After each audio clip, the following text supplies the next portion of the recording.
अधरों की खिलखिलाहट है कृष्ण, मन के भीतर की चहचहाहट है कृष्ण, आती जाती सांसों का प्रमाण है कृष्ण, दुख के समय उपायों का रामबाण है कृष्ण।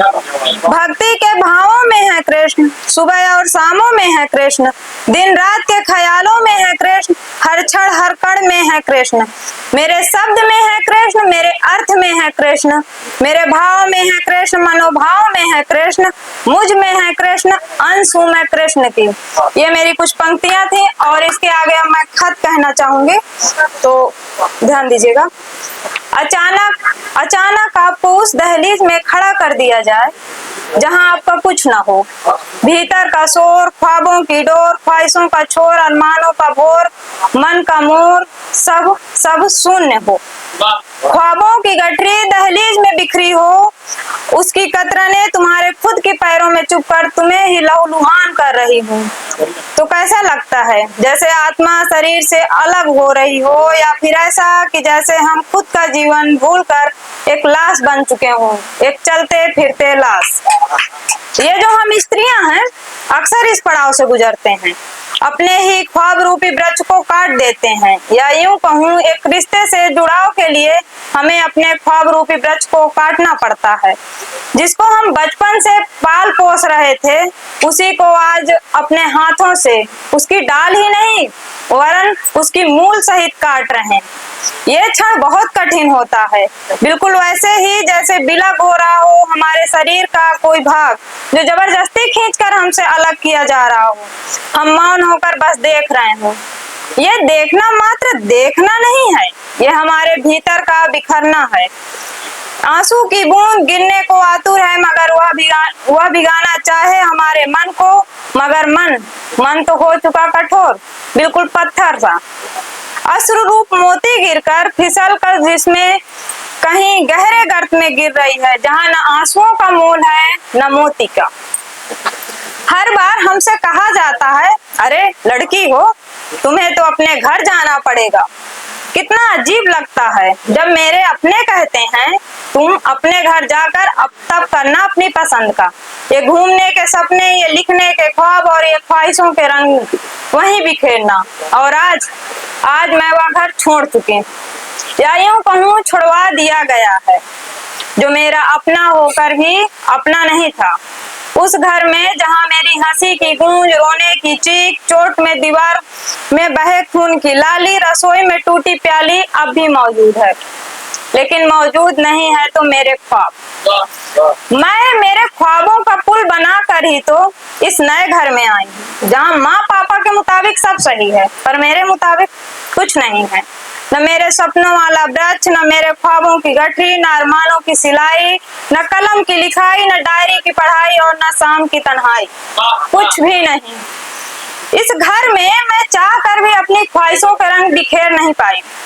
मुझे लगा कि इस घर में अगर मेरे रंग फैले तो मटमैले हो जाएंगे, क्योंकि जो सामने इंसान है वह मेरे रंगों पे नजर ही नहीं डालना चाहता।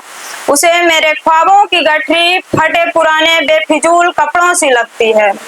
मैं कोशिश करती हूँ कि अपने ख्वाबों की कतरने उसके सामने बिखेर दूं, मगर वह आंखें दिखाते हुए कह देता है, इन बेफिजूल चीजों को देखने व सुनने का समय नहीं है मेरे पास। और ये ख्वाहिशों को अपने घर में पूरा करके आना चाहिए था। इन बेफिजूल रद्दियों में खोए रहने का क्या मतलब, यहाँ जिम्मेदारियां उठानी है। सच कहूँ ये सुनकर मैं रोना चाहती हूँ टूट कर, मगर आंसू तो कब का सूख चुके हैं, न जाने किन अरमानों की राख में डूब चुके हैं। असल में आंसू अब बहना ही नहीं चाहते, क्योंकि उनको अपनी कीमत अब कहीं नजर नहीं आती। जिनको अभी अभी रद्दी कहा गया, वह मेरे भावों की शब्दों से भरी डायरियां थीं, जिनमें मैंने खुद को संभाल कर रखा है। इनमें लंबा वक्त गुजारा है और अभी गुजार भी सकती हूँ, तो फिर ये रद्दी कैसे हुई? मुझे नहीं लगता मैंने अपना समय रद्दी में जाया किया है। और उसने ये भी तो कहा, अपने घर में ख्वाब ख्वाहिशें पूरी करनी चाहिए। माँ पापा ने भी यही शब्द कहा कि अपने घर में ख्वाब ख्वाहिशें पूरा करना चाहिए, और ये बात भी वही दोहरा रहा। तो क्या मेरा कोई घर नहीं? मुझे समझ नहीं आता, जिम्मेदारियां डालते समय क्या याद नहीं आया कि मैं पराई हूँ। मन लाख कह ले कि मेरा बचपन वाला घर अब मायका है, फिर भी मुझे ये नया कमरा, नई अलमारी, नई दराज, नई खिड़कियां और नया सामान, नया माहौल भा ही नहीं रहा। मेरा मन तो उस छोटे से कमरे के खिड़की बाहर लगी अपराजिता की झूलती बेल के किसी शाख के किसी छोटे से पत्ते में आज भी अटका है, जो निकलने का नाम नहीं ले रहा। मुझे लगता है यहाँ की दीवारों के कोने दिन ब दिन सिकुड़ते जा रहे हैं और मुझे अपने पास में जकड़ते जा रहे हैं, बिल्कुल वैसे जैसे जकड़ी थी माँ पापा के घर में। अकेले बाहर नहीं निकलना, दोस्त के घर बिल्कुल नहीं जाना, किसी लड़के से बात, दिमाग खराब है।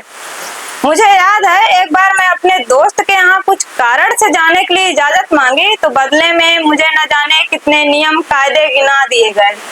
मैं मौन होकर उन नियम कायदे में खुद को उतारती गई, विरोध भी किया था, मगर वही बातें सुनने को मिली कि तुम्हें समझ नहीं है, समाज बहुत खराब है।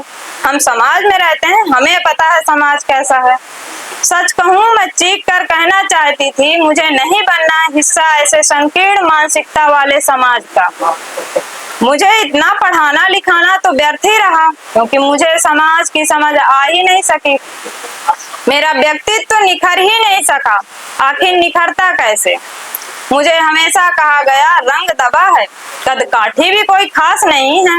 तुम्हारे लिए लड़का खोजना मतलब रात के अंधेरे में सुई खोजना। पढ़ लिख कर कुछ ढंग का करने लगती तो सरलता होती, लेकिन अधिक समय नहीं है, जो करना है थोड़ा जल्दी करना। और हम लड़का देख रहे हैं, अधिक पैसा देकर तुमसे गंगा नहा लेंगे। ये शब्द जो हैं मुझे गर्म शीशे की तरह पिघलते हुए महसूस होते हैं। हर क्षण मुझे एहसास होता है कि मैं बोझ हूँ, जिससे माँ पापा जल्द से जल्द मुक्त होना चाहते। हम आजाद देश की लड़की को एक घर से दूसरे घर में कैद करने का रिवाज है। कैद ही हुआ ना, जब हम अपनी इच्छा अनुसार कुछ कर नहीं सकते, आ जा नहीं सकते, इसको कैद नहीं तो और क्या कहेंगे। खैर, मेरे माँ पापा ने जिम्मेदारी पूर्ण कर लिया। वह अत्यधिक भारी बोझ से मुक्त हो गए। उनको जरा नहीं फर्क पड़ा कि मेरे सपने कभी मुकम्मल हो सकेंगे या दम तोड़ देंगे। उन्हें चाहिए कि बेटी के ससुराल से जब भी बात कोई आए तो सुने, बेटी सारी जिम्मेदारी बहुत अच्छे से निभाती है, परवरिश बहुत अच्छी है। उन्हें नहीं पता होगा कि उनकी बेटी उनके परवरिश के मान के लिए न जाने कितने सपनों को चूल्हे में झोंक दी।